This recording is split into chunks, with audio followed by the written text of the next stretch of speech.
What's the meaning of chew?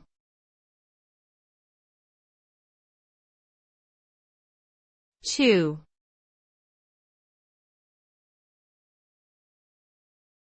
Chew.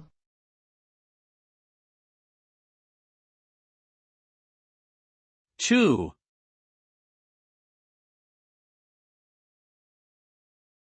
Chew.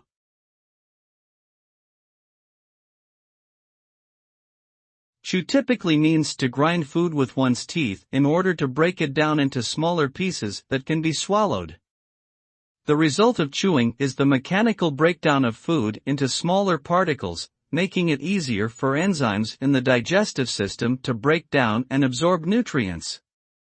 Chewing also stimulates the salivary glands to release enzymes that begin the chemical breakdown of carbohydrates in the mouth. Regularly chewing food thoroughly can aid in digestion, prevent choking, and even promote weight loss by allowing the brain to register fullness more quickly.